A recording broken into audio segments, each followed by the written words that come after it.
All right, today we're cracking open a real giant in the financial world, one that a lot of investors are keeping a close eye on, Ameriprise Financial. Now, this is a 130-year-old company, but don't let the age fool you. It's making some seriously modern moves. So let's dive in and see what really makes this machine tick. So here's the big question we're going to tackle, right?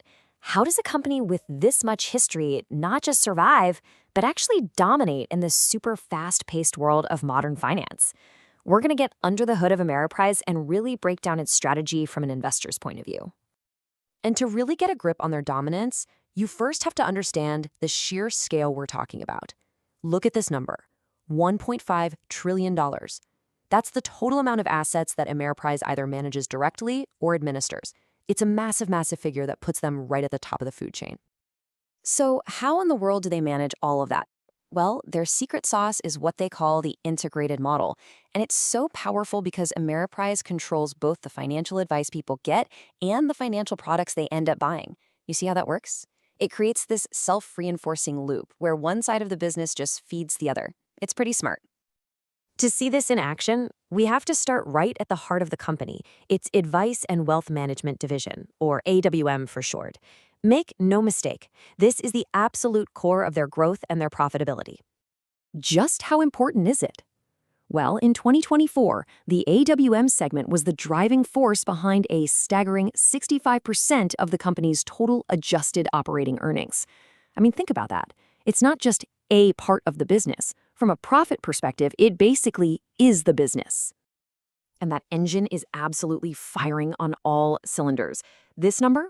This represents the new client money that the AWM segment pulled in 2024 alone.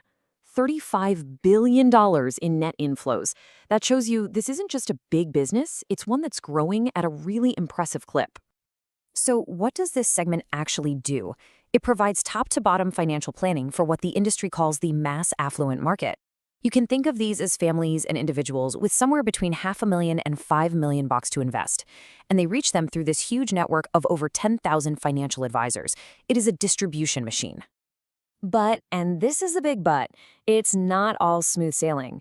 While that advice engine is absolutely humming, the story gets a whole lot more complicated when we look at the other side of the business, the part that actually creates the investment products. They're running into some pretty serious headwinds. And this slide really lays out the core tension inside the company. On the one hand, you have that AWM distribution engine pulling in that impressive $35 billion. But on the other, the asset management side saw nearly $9 billion walk right out the door in just one quarter. This right here is the central conflict that any investor needs to wrap their head around. So what's causing all this money to leave? It's basically a perfect storm of challenges hitting the entire industry. You've got investors moving away from those higher fee active funds where a manager picks stocks and pouring money into cheap passive funds that just track an index. At the same time, there's just constant pressure to lower fees. And some of their big institutional clients have been pulling money. It is a tough, tough environment. So with this dynamic, a really strong engine but some struggling parts, what does it all mean for an investor?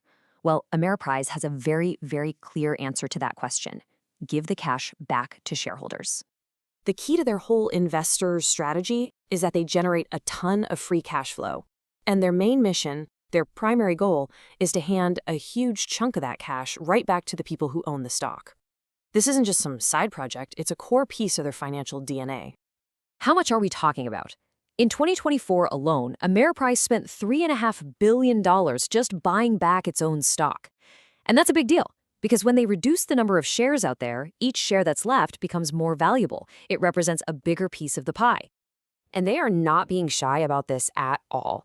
The company has a publicly stated target of returning 85% of its earnings to shareholders. That is an incredibly aggressive and very shareholder-friendly commitment. And it's not just the buybacks. They're also consistently bumping up the direct cash payments they send to shareholders. You can see the quarterly dividend has marched steadily up from $1.25 to $1.60 in just a couple of years. Now, for an investor, that's not just income. It's a powerful signal from management that they feel really confident about having stable, predictable earnings for years to come. Okay, let's pull all this together for the final verdict. We've seen the strengths, we've seen the challenges. Now let's look at how the stock is valued and what the critical risks are that you need to be thinking about. First, it really helps to understand how they're trying to grow. Ameriprise is all about organic growth. You could call it a build deeper strategy. They focus on making their existing advisors better and recruiting top talent.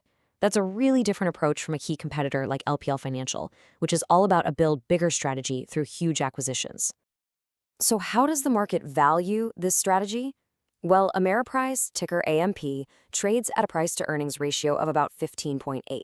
That means investors are willing to pay about $16 for every $1 of the company's profit. It's not the cheapest stock out there, but it's less expensive than rivals like Morgan Stanley and especially LPL.